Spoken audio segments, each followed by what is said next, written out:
અમદાવાદ, ગાંધીનગર સહિત મધ્ય ગુજરાતના ભાગોમાં વરસાદ થવાની શક્યતા છે. સમી-હારીના ભાગોમાં વરસાદ થવાની શક્યતા છે.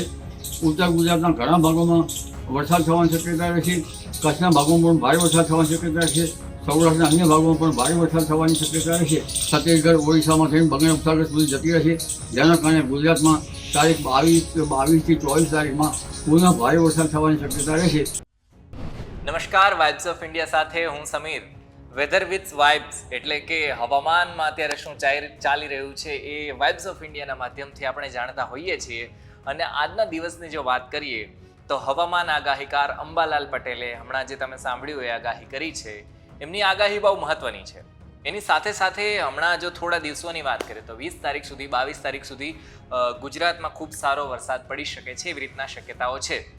ગયા મહિનાની વાત કરીએ એટલે કે જૂન મહિનાની, તો ત્યારે પણ એવી રીતના શક્યતા આપવામાં આવી હતી કે 22 તારીખ સુધી સારો વરસાદ પડશે વગેરે, પણ એવું કંઈ થયું ન હતું.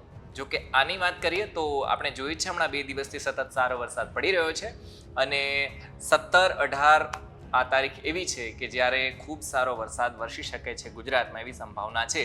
અને ગુજરાતમાં સૌથી વધારે વરસાદ દક્ષિણ ગુજરાતમાં અને એના પછી મધ્ય ગુજરાતમાં વરસી શકે છે. જો કે સાર્વત્રિક વરસાદની સંભાવના છે, પણ ક્યાં કેવો વરસાદ થશે એ તમામ માહિતી અંબાલાલ પટેલ પાસેથી સાંભળીએ.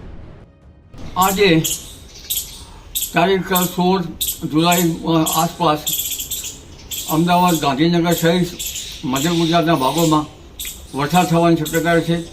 કેટલાક ભાગમાં હળવા ભારે વરસાદ થવાની શક્યતા રહેશે.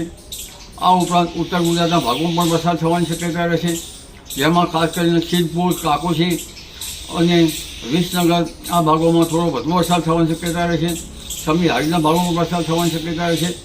ઉત્તર ગુજરાતના ઘણા ભાગોમાં વરસાદ થવાની શક્યતા રહેશે અને આ વરસાદથી પાકને જીવાદારમાં પણ શક્યતા રહેશે. આ ઉપરાંત દક્ષિણ ગુજરાતના ભાગોમાં તો તારીખ 19 સુધીમાં ભારે વરસાદ થવાની શક્યતા રહેશે, પરંતુ દક્ષિણ સૌરાષ્ટ્રના ભાગોમાં પણ ભારે વરસાદ થવાની શક્યતા રહેશે. ભાવનગરના ભાગોમાં તારીખ 18 સુધીમાં અતિ ભારે વરસાદ થવાની શક્યતા રહેશે. કોઈ ભાગમાં ફ્લડિંગ કન્ડિશન પણ આવી શકે. જામનગરના ભાગોમાં પણ ભારેથી અતિ ભારે વરસાદ થવાની શક્યતા રહેશે. કોઈ ભાગમાં સામાન્ય હળવું પૂરની સ્થિતિ પણ રહી શકે. કચ્છના ભાગોમાં પણ ભારે વરસાદ થવાની શક્યતા રહેશે. સૌરાષ્ટ્રના અન્ય ભાગોમાં પણ ભારે વરસાદ થવાની શક્યતા રહેશે.